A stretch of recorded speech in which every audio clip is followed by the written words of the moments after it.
Hello, welcome to my channel. I'm Hilda.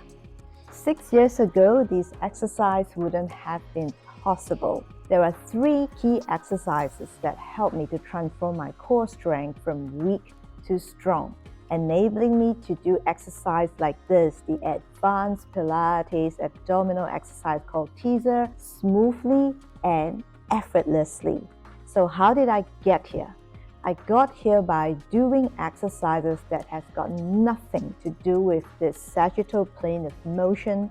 It's not about endless abdominal crunches. It's not about continuously trying to roll down. It's not about keep moving the body this way. So what is it that's so transformational? Stay tuned. Our core muscles are actually consisting of the entire container here.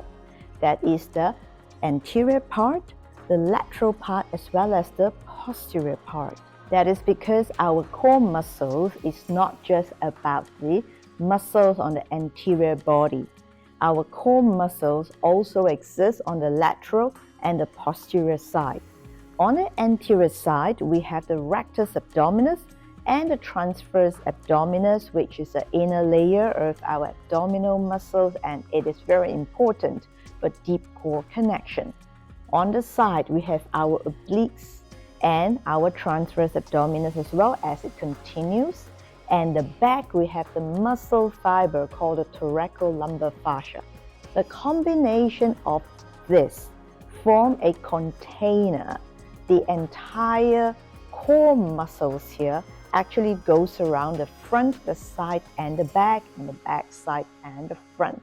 So these needs to work together collaboratively to give us the strength.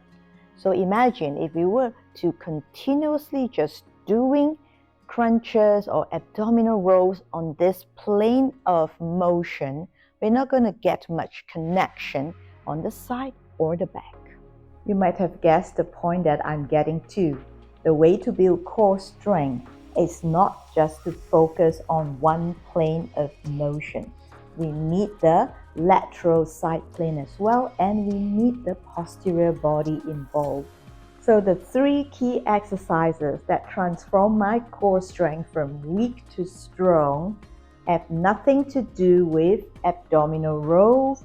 It has got everything to do with the lateral side, that is our oblique muscles. All 3 work on obliques in a different way, but progressively from more preparatory to advanced. Let's look at the preparatory exercise for our obliques. The one that I found to be really helpful for me, it's called the side bend. Side bend looks deceptively easy, but not. Don't be fooled, because if you look closely, there are things, the little details that make it quite challenging, if not more challenging for most people who have been attempting or doing side exercises. First thing, you have to push yourself up into position, and you need to have good shoulder organization for that.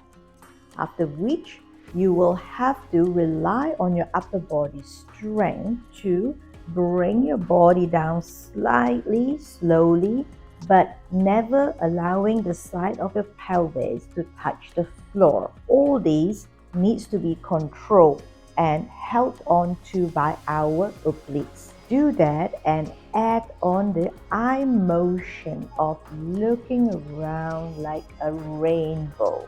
That would actually give us more challenge because we are no longer fixated at one point, so it challenges our balance.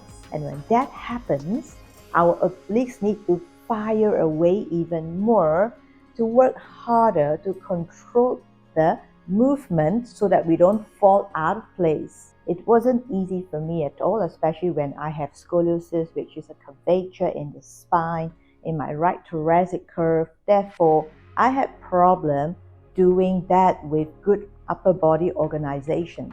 So the obliques have to work doubly hard with me because it didn't have much support on my shoulder organization to work smoothly through the exercise. The second exercise is taking one notch up. It's called the kneeling side kick. We will be on our knees, which then decreases the base of support. We still need the upper body organization, but on top of that, we need to have good pelvic stability to hold our body in place so that the leg that is floating above can work smoothly going from front to back. All that happening while our obliques are firing away, holding us, working with our upper body, shoulders, and working with our pelvis to keep our entire torso in place. So as you can tell, no one muscle works in isolation. Yes, the focus on this is the lateral movement, but at the same time, the obliques need partners, need collaborators. So here, it has got the upper body and the pelvis, and don't forget, there is also the anterior part of our abdominal muscles that's in place that is helping us, although it's doing so very quietly, as well as our thoracolumbar fascia, the muscle fibers stabilizing us, working together as a full team to make the kneeling side kick smooth and easier to do. The third exercise, and this is one of my favorite Pilates exercise in the entire certification journey that I undertook. Why? Because it is the most challenging for me. Again, it looks deceptively easy because the range of motion is so small, and then it looks like we are just going up and down the winded chair, but not. There is so much happening. In the chair lateral flexion, we also need to have good ribs mobility because we need that to move the pedals up and down. What I meant by that is that your hand might be on the pedal, but it is actually not using any of its strength to push down. It is actually relying on the movement of the ribs to bring the arms down. Hence, the emphasis of the exercise is totally different. It may look like an arm exercise or an arm balance, but it is not. It is a lot of control by our core, stability by our pelvis and our upper body that allows free movement in the ribs. This exercise was most challenging to me because I had tight ribs. I used to work in an office before becoming a full-time certified movement trainer. And at that time, especially when I started doing this exercise, started learning about it, I did not have much range of motion. I did not have rotation in my ribs. I didn't have much space in my ribs to side bend. That, and plus I had a weak core and my obliques were still pretty much asleep then. You can imagine I didn't have much support at all to do the chair lateral flexion.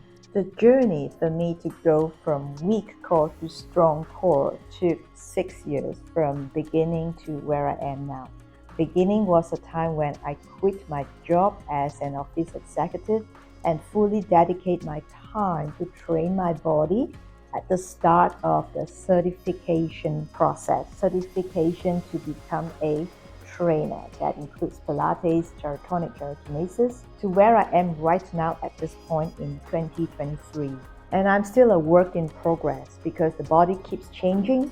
There's so many factors that we need to take into account as we practice our lifestyle, our daily needs, our mental state, very importantly also our life stage. So the important thing for us to do is keep practicing consistently because our body needs that to undo the improper movement pattern we accumulate daily or from any kind of stress we may experience.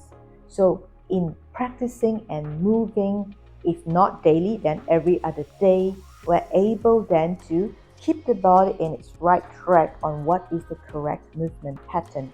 Keep the strength going, keep the connection going, and keep us moving in a way that is balanced and optimized. So to recap, core is a 360 wall or container that goes around the front, the side, and the back of the body and comes back to the front. Core is a connection, it's a collaborative effort between the different muscles. It's never just the effort of one muscle. And it's important to have the connection first before we have strength. With that said, I am wrapping up this video. Do leave me a comment in the section below. Give me any feedback you might have, any questions, or anything you'd like to know more of. I would love to hear from you. And if you're interested to strengthen your obliques more, because it's so important, I can't say enough about how important it is to help us build core strength, do check out my other video on strengthening your obliques muscles, which I have in the posture exercise series. So thank you for your viewership. Thank you for being with me up till now, and I hope to see you in the next video. And don't forget to like and subscribe.